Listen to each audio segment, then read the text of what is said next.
A few months ago, I received a letter from a woman named Brenda Brees.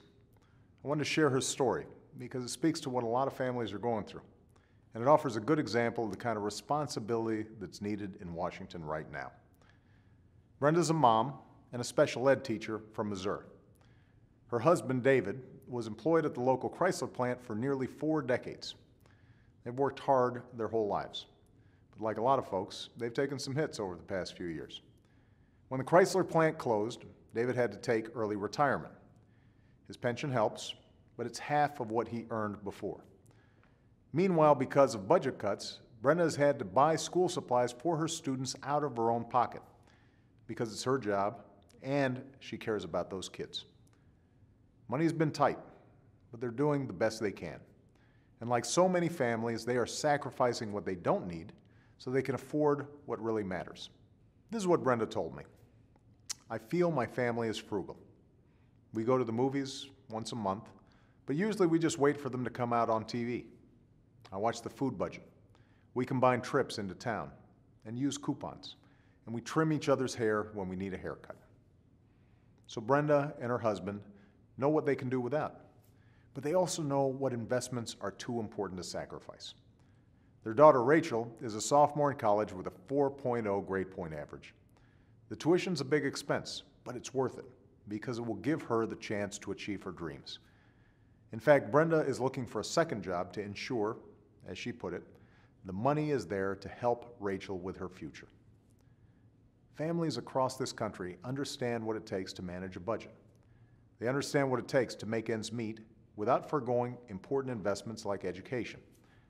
Well, it's time Washington acted as responsibly as our families do. And on Monday, I'm proposing a new budget that will help us live within our means while investing in our future. My budget freezes annual domestic spending for the next 5 years, even on programs I care deeply about, which will reduce the deficit by more than $400 billion over the next decade. This freeze will bring this type of spending to its lowest level as a share of the economy since Dwight Eisenhower was president. We've stripped down the budget by getting rid of waste. For example, we're getting rid of thousands of government-owned buildings that sit empty because they aren't needed. I've also proposed freezing salaries for hardworking government employees because everyone has to do their part. And I'm going to make sure politics doesn't add to our deficit by vetoing any bill that contains earmarks.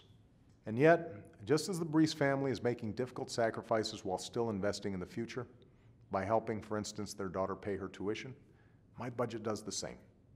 I'm proposing that we invest in what will do the most to grow the economy in the years to come.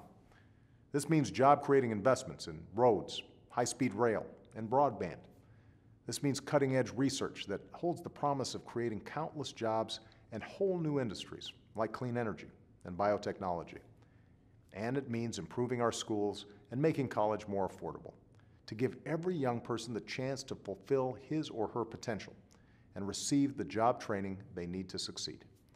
Because it would be a mistake to balance the budget by sacrificing our children's education. So after a decade of rising deficits, this budget asks Washington to live within its means, while at the same time investing in our future. It cuts what we can't afford to pay for what we cannot do without.